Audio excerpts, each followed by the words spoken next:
I think that they're making something like 134 pilots for next fall between the various network comedies, dramas. It's insane. 97% of everything in television fails.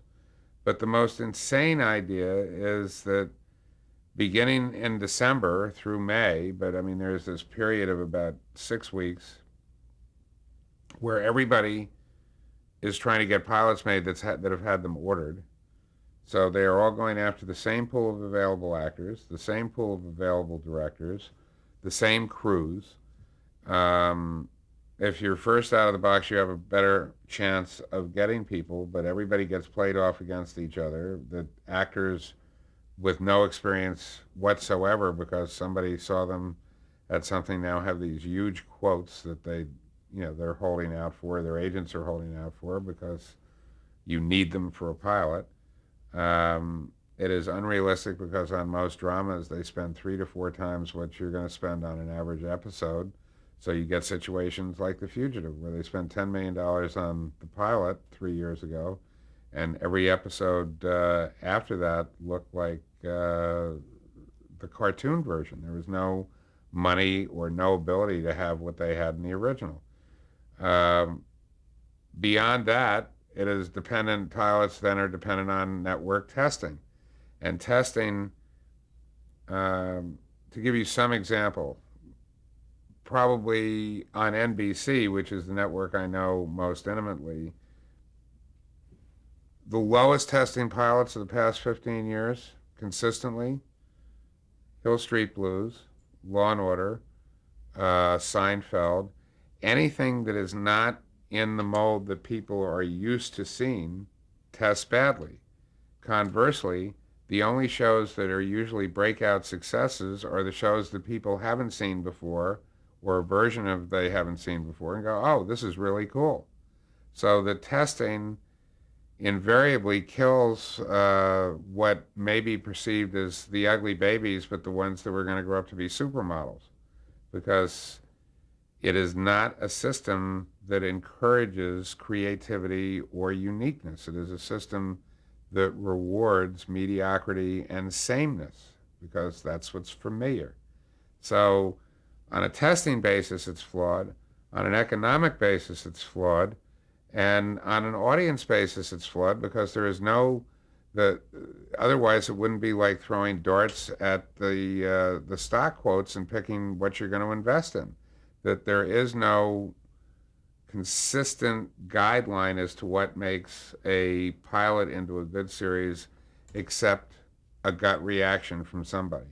The solution is, frankly to me, is if you the producers have a track record which is somewhat exclusionary, but you basically anybody coming in the door, you read the pilot script, you go, okay, that's really good. Now write 6 more, and then we'll decide whether we're going to film. And then there shouldn't be a pilot. There should be an order, if it's a short order, 6 or 13, so that you can discover what the show is. Because every hour drama needs a full season to find out what the show is. The show to find itself. Who are the people that you put in certain scenes? What is a look that can be replicated consistently? Is it better, a la Miami Vice, to have artificial colors in the show or realistic colors?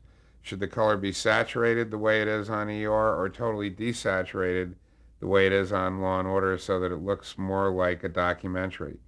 These are questions that you can answer while you're thinking of the idea, maybe in the abstract, but until you see it, you don't know whether it works. And what I have said to a number of network heads is, we don't, luckily, we're in a position, we don't have to make another show. We'll make it if you give us the 13 episode order and it's a show we want to make. We're not going to make a pilot. Don't have to, won't do it. But the perfect 13 episode order is probably given a year before the show is due to go on. You start shooting it, you look at all the episodes, and I would say that the perfect way to film 13 episodes is you would film them 1 through 13 and air them 13 through 1. Because ideally, people tuning into that 13th episode going, whoa, this is really a good show, because people will know what it is. And once there's hooked, they're hooked. You can throw a couple of outside sliders by them on weaker episodes. And it certainly worked on Law and Order. It certainly worked on Special Victims. It certainly worked on Criminal Intent. And one would think that people would get the idea that this might be a more efficient way to do things. Well, in regards to the pilot system, you can't. The wonderful thing about the television business is that in about 98% of the cases, they're ordering the show from the writer. They're not, the writer producer is the heart of television. It's the writing. It's always the writing. The actors don't make up the words. You can shoot something beautifully, but if the words aren't working, the show's not going to work. So it's always the writer. There are some non-writing executive producers who work with people that the networks know, but generally, when they order a pilot or they order a script, they want to know who's in charge, who's the head writer, who's the showrunner, who's going to stay with the show. That's a very important part of the package. And on a completely self-serving basis, that's one of the things that the networks know, that it's not a cult of personality. It's not me. That thankfully over the years I've hired most of the truly obsessive people in the business, and they're here, so that we've never missed an air date in 15 years. Um, the shows, I don't think that any network executive has ever been embarrassed by an episode that we've done.